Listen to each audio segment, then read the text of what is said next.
बहुत समय पहले रामपुर नाम का एक गांव हुआ करता था। उस गांव में एक नौजवान लड़का रोशन शहर से पढ़कर आया था। उसने जब गांव के बच्चों को खेतों में काम करते देखा तो उसे बहुत बुरा लगा। बच्चों इधर आओ, तुम लोग यहाँ खेतों में काम कर रहे हो, पढ़ाई लिखाई नहीं करते हो क्या? नहीं भैया, हमारे गांव में कोई स्कूल ही नहीं है, इसीलिए प्रधान जी के खेतों में काम करते हैं और अपने माँ बाप की मदद करते हैं। लेकिन अगर तुम लोग पढ़ाई लिखाई कर लोगे तो एक दिन तुम में से भी कोई इस गांव का प्रधान बन सकता है। भैया, ये आप कैसी बातें कर रहे हैं? हम भला प्रधान कैसे बन सकते हैं? बच्चों, ये कोई बड़ी बड़ी बातें नहीं है। एक गांव का प्रधान बनना बहुत छोटी बात है। तुम में से कोई भी इस देश का प्रधानमंत्री तक बन सकता है। रोशन बच्चों को समझा रहा था, लेकिन दूर से प्रधान जी का एक खास आदमी जो कि उसका मुनीम था, वो सब कुछ सुन रहा था और भागकर प्रधान जी के पास पहुंच गया। प्रधान जी, वो गिरधारी का बेटा रोशन शहर से पढ़ाई करके गांव आ गया है। अरे तो मैं क्या करूं? उसके स्वागत में ढोल नगाड़े बजाऊं क्या? लेकिन प्रधान जी, दिक्कत वाली बात ये है कि रोशन आपके खेतों में काम कर रहे बच्चों को भड़का रहा था आपके खिलाफ। मुनीम के इतना बोलते ही प्रधान खड़ा हो गया। उसका चेहरा गुस्से से लाल हो गया। शाम होते ही प्रधान अपने कुछ आदमियों के साथ सीधा गिरधारी के घर पहुंच गया। अरे गिरधारी, अरे घर में हो क्या? देखो, तुमसे मिलने प्रधान जी आए हैं। इतना सुनते ही गिरधारी अपने घर के बाहर आ गया और प्रधान जी के सामने हाथ जोड़ने लगा। धन्य भाग हमारे जो आप हमारे यहाँ पधारे प्रधान जी। बताइए, मैं आपकी क्या सेवा कर सकता हूँ? अरे सुशील, अरे प्रधान जी आए हैं, कुछ चाय नाश्ते का इंतजाम करो। गिरधारी, ये मैं क्या सुन रहा हूँ? मुनीम जी ने बताया कि तुम्हारा बेटा गांव के बच्चों को मेरे खिलाफ भड़का रहा है। प्रधान जी, भला मेरे बेटे को क्या मिलेगा गांव के बच्चों को भड़का कर आपके खिलाफ? आप अपने बेटे को बुलाइए, दूध का दूध पानी का पानी हो जाएगा। थोड़ी देर बाद कहीं बाहर से उसका बेटा रोशन घर आ गया। प्रधान जी को देख वो थोड़ा हैरान रह गया। अरे प्रधान जी, आप अभी तक इस गांव के प्रधान हो। जब मैं छोटा था तब भी आप ही इस गांव के प्रधान थे और आज भी आप ही हैं। लगता है गांव में कोई आपके काबिल नहीं बन पाया आज तक। गांव को संभालना कोई छोटी मोटी बात नहीं है बेटा। वैसे ये बताओ, तुम गांव के बच्चों को क्यों भड़का रहे थे? रोशन ने मुनीम जी की तरफ देखा और वो सब कुछ समझ गया, क्योंकि वो पढ़ा लिखा और समझदार तो था ही। मुनीम जी का चेहरा देखकर मैं सब कुछ समझ गया प्रधान जी। पहली बात तो यह है कि मैं किसी को नहीं भड़का रहा था। मैं तो बच्चों को यह बता रहा था कि इतनी छोटी सी उम्र में काम करने की बजाय पढ़ाई लिखाई करो, ताकि बड़े होकर तुम भी प्रधान जी की तरह अपना नाम रोशन कर पाओ। इसमें मैंने क्या गलत कह दिया? तुम्हारी बात सही है बेटे, लेकिन इस गाँव में जब स्कूल ही नहीं है और दूर दूर तक भी कोई स्कूल नहीं है तो बच्चे आखिर कहाँ पढ़ेंगे? तो इस गांव में स्कूल बनवाने की जिम्मेदारी किसकी है? मेरी। प्रधान आप है, मैं नहीं। शहर जाकर पढ़ लिख क्या गए हैं? तुम अपने आप को बहुत बड़ा समझने लगे। आपके इस गुस्से भरे चेहरे से मुझे एक और बात समझ में आ गई। आप मनी मन ये सोच रहे हैं कि अगर इस गांव के बच्चे पढ़ लिख गए तो आपके घराने से गांव की प्रधानी चली जाएगी, फिर आपकी जगह कोई दूसरा प्रधान बन जाएगा। पर आप फिक्र मत कीजिए, अगर ये बच्चे पढ़ लिख गए तो प्रधान जैसी छोटी चीज मैं इन्हें बनाऊंगा ही नहीं। मैं तो इन्हें प्रधानमंत्री तक का सपना दिखाऊंगा। प्रधान आप ही बने रहेंगे, फिक्र मत कीजिए। देख रहे हो गिरधारी, ये कैसे मुझसे जबान लड़ा रहा है? प्रधान जी, वो जबान कहाँ लड़ा रहा है, वो तो बस आपकी बातों का जवाब दे रहा है। मेरा बेटा तो आपसे मिलने गया नहीं था, आप ही उससे मिलने आए हैं। चलो मुनीम जी, आज के बाद गिरधारी के घर पर कोई मदद नहीं की जाएगी। रात में रोशन अपने माता पिता के साथ बातचीत कर रहा था। माँ, बाबूजी, आज के जमाने में भी अगर इन बच्चों को पढ़ाया ना गया ना तो ये गांव पिछड़ा का पिछड़ा ही रहेगा। ना ही यहाँ पर किसी के माँ बाप पढ़े लिखे हैं और ना ही कोई बच्चा, तो कोई किसी से तर्क नहीं कर पाएगा। आने वाली पीढ़ियां इस प्रधान की गुलामी ही करती रहेंगी। कल से मैं इन सभी बच्चों को मुफ्त में पढ़ाऊंगा। अगले दिन रोशन एक पीपल के पेड़ के नीचे गांव के सभी बच्चों को पढ़ाने लगा। पहले दिन रोशन ने सभी बच्चों के माँ बाप को भी बुलाया। मैं आप सभी माँ बाप से ये कहना चाहता हूँ कि अगर काम करना है तो आप लोग कीजिए, अपने बच्चों को पढ़ने दीजिए।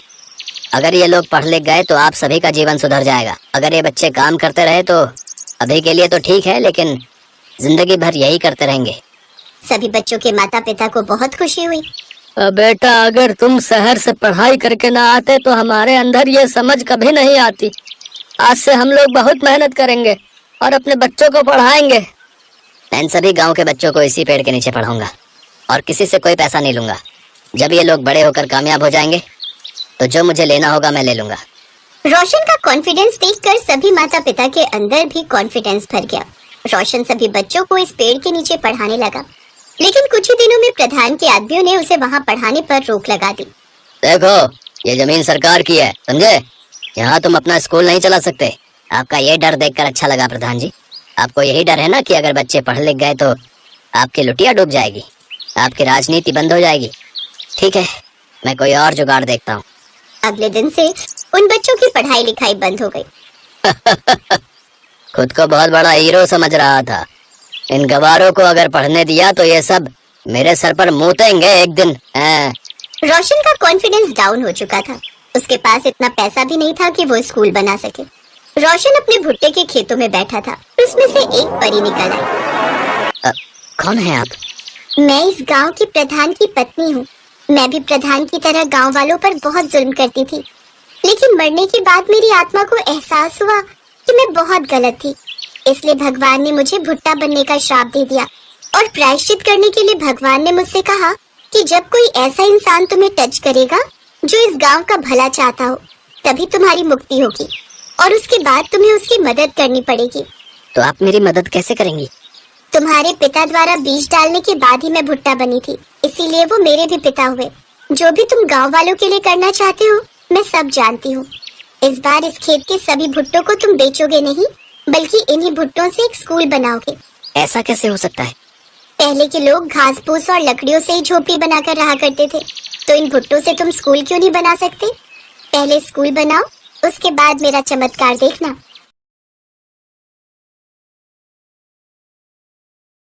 रोशन उसी रात में रात भर भुट्टों से स्कूल बनाता रहा। सुबह के करीब 4 बजे रोशन के खेत में एक बहुत बड़ा स्कूल बनकर तैयार हो गया, जो कि सोने की तरह चमक रहा था। अगले दिन से ही रोशन सभी बच्चों को उसी स्कूल में पढ़ाने लगा। उस स्कूल को देखकर पूरा गांव हैरान हो गया। मुनीम जी, इस लड़के ने तो नाक में दम कर रखा है। इसने भुट्टों का स्कूल बनाया है। इसे तो 2 मिनट में गिराया जा सकता है।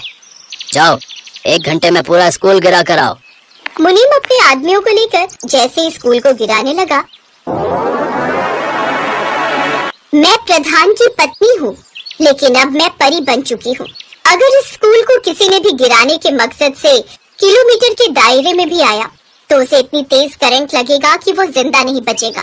इसलिए इस स्कूल से दूर ही रहना सब लोग। तो अब सारे बच्चे उस स्कूल में पढ़ने लगे। अब वो सब खुशी खुशी रहते हैं।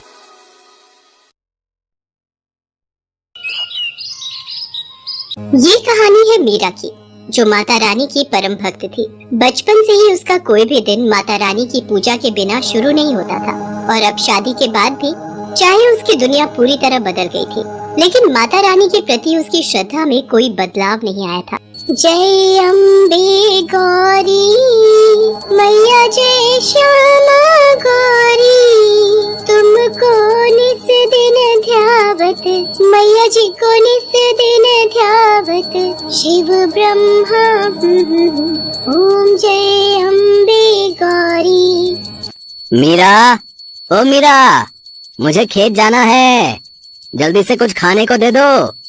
मीरा ने माता रानी की आरती को छोड़कर अपने पति की बात का कोई जवाब नहीं दिया। तभी उसके दोनों बच्चे पिंकी और मोनू वहाँ आ गए और अपने पिता कन्हैया से बोले, बाबा स्कूल जाना है, अगर देर हुई तो मास्टर जी बहुत डांटेंगे। आप माँ को बोलो ना हम दोनों के लिए खाने का डब्बा देने को। मैं क्या बोलूं बेटा, देख तो रहे हो तुम्हारी माँ का ये पूजा पाठ जब तक खत्म नहीं होता तब तक तो वो ना तो किसी की बात सुनेगी और ना ही अपनी जगह से हिलेगी। लगता है आज हम सबको भूखा ही जाना पड़ेगा। इतना कहकर कन्हैया दोनों बच्चों के साथ घर से बाहर जाने लगा, लेकिन उससे पहले ही मीरा ने आवाज दी, अरे रुक जाओ जी, इतना भड़कने से पहले जरा अंदर कमरे में जाकर देख तो लेते। खाना बनाकर कब का रख दिया है मैंने। और तुम दोनों, तुमसे कहा था ना कि खाने का डिब्बा तुम दोनों के बस्तों में मिलेगा, सुनते नहीं हो एक बार में। बस करो मीरा, बच्चे ही तो हैं, नहीं ध्यान दिया होगा। हाँ ये बच्चे हैं और आप 60 साल के बूढ़े, सब कुछ हाथ में चाहिए।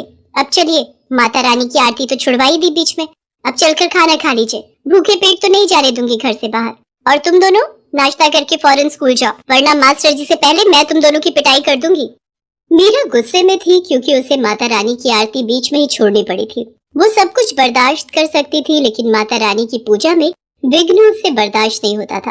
कन्हैया और बच्चों को भेजने के बाद मीरा ने तसल्ली से माता रानी की पूजा और आरती की और फिर घर के बाकी कामों में लग गई।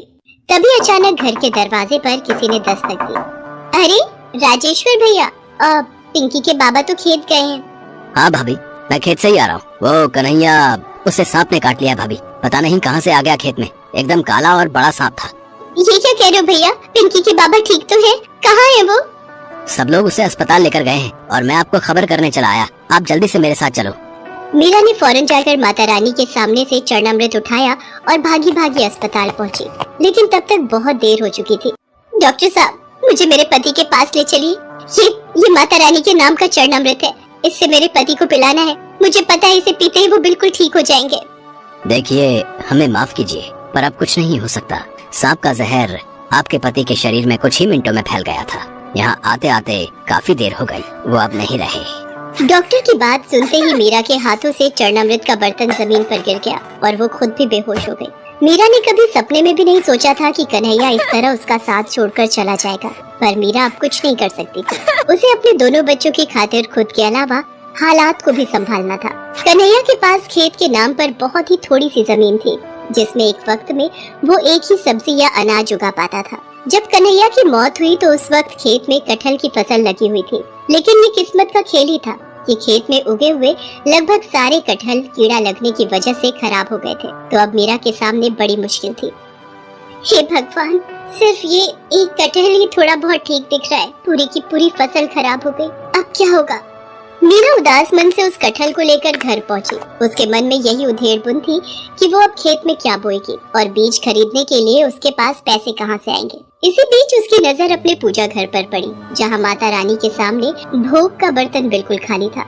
हे माता रानी, ये मुझसे कैसा पाप हो गया? जल्दी खेत जाने के चक्कर में माता रानी को भोग लगाना ही भूल गई। माफ करना माँ, मैं अभी भोग के लिए कुछ बना कर लाती हूँ। मीरा फौरन रसोई में गई, लेकिन राशन के सारे डिब्बे पूरी तरह से खाली हो चुके थे। कन्हैया के जाने के बाद से ही हालात खराब होते चले गए। घर का सारा राशन खत्म हो चुका था, तो अब ना तो मीरा और उसके बच्चों के लिए कुछ खाने को था और ना ही माता रानी का भोग बनाने के लिए, सिवाय उस एक कटहल के जो मीरा अपने खेत से लेकर आई थी। हे माता रानी, मुझे भागन को माफ करना। सिवाय इस एक कटहल के मेरे पास और कुछ भी नहीं है जिससे मैं आपको भोग लगा सकूं। मुझ गरीब पर दया करो माँ और इस भोग को स्वीकार करो। मीरा ने रोते हुए उस कटहल को माता रानी के सामने रख दिया और फिर पूरी श्रद्धा के साथ माता रानी की पूजा की।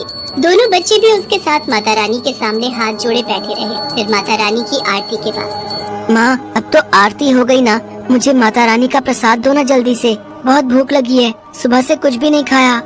नन्ही से मोनू की बात सुनकर मीरा को और भी रोना आ गया। उसे समझ नहीं आ रहा था कि आखिर वो उस कच्चे कटहल को बिना पकाए अपने बच्चों को कैसे खिलाए, लेकिन फिर भी उसने कटहल को माथे से लगाया और उसे काटने लगी। हे माता रानी, काश ये कटहल थोड़ा बहुत पक गया हो ताकि मेरे बच्चे कुछ तो खा सके। इसी उम्मीद के साथ मीरा ने पूरा कटहल काट दिया और ऐसा करते ही उसकी आंखें चमक उठी। हालांकि वो कटहल खाने लायक तो नहीं था, लेकिन फिर भी उसके अंदर कुछ ऐसा था जो बहुत ही अनोखा था। माँ, इस कटहल के बीज इतने क्यों चमक रहे हैं? क्योंकि ये बीज सोने के हैं पिंकी, ये जरूर माता रानी का चमत्कार है। मीरा ने माता रानी के सामने सिर झुकाया और फिर तुरंत ही उस कटहल से सारे बीज बाहर निकाल दिए। वो सारे के सारे बीज खालिद सोने के थे।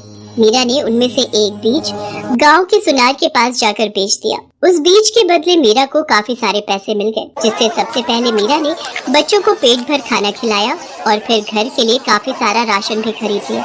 माँ, माता रानी ने सब ठीक कर दिया ना? अब तो हमारे पास इतने ही सारे सोने के बीज हैं, तो हमें कभी कोई परेशानी नहीं होगी। अब तो हम बिना कुछ किए ही हमेशा खाना खा सकते हैं, है ना? नहीं बेटा, भले ही माता रानी का आशीर्वाद हमारे साथ है, पर हमें मेहनत का साथ नहीं छोड़ना चाहिए।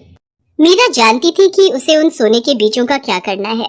उसने अगले ही दिन जाकर सबसे पहले अपना पूरा खेत साफ किया और फिर वो सारे सोने के बीज उस खेत की मिट्टी में बो दिए और देखते ही देखते कुछ ही दिनों में वहाँ कटहल के नए पेड़ उगाए। मीरा ने उन सभी पेड़ों का बहुत अच्छे से ख्याल रखा और फिर कुछ ही दिनों बाद उन सभी पेड़ों पर काफी बड़े बड़े कटहल भी उगने लगे। पिंकी, ले बेटा, फिलहाल ये कटहल खाने लायक हो गया है, इसे अलग ले जाकर रख दे, शाम को घर ले जाएंगे।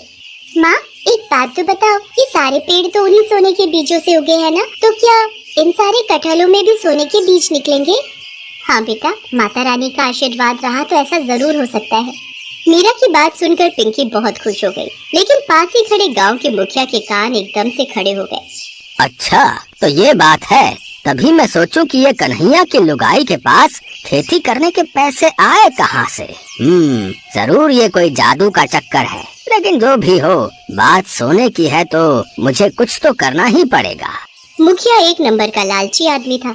वो सारा दिन मीरा के खेत के आसपास ही मंडराता रहा और फिर शाम के वक्त जैसे ही मीरा खेत से घर गई तो मुखिया ने अपने कुछ आदमियों के साथ मिलकर मीरा के खेत से सारे कटहल चुरा लिए और उन सबको अपने घर लेकर आ गया। मुखिया ने अपने घर के सभी सदस्यों को उन कटहलों को काटने में लगा दिया, लेकिन उनमें से एक भी कटहल में सोने का नामो निशान नहीं था।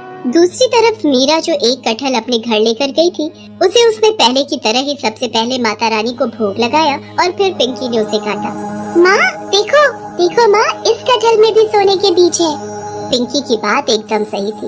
एक ही खेत से निकले कटहलों में आया ये अंतर कुछ और नहीं बल्कि इंसान की अलग अलग फितरत का नतीजा था। मुखिया लालची था, उसे किसी तरह बस सोना चाहिए था, इसीलिए उसे कुछ नहीं मिला। जबकि मीरा मेहनती होने के साथ साथ माता रानी की भक्त भी थी, जिसका फल उसे ऐसे ही कटहलों के रूप में आगे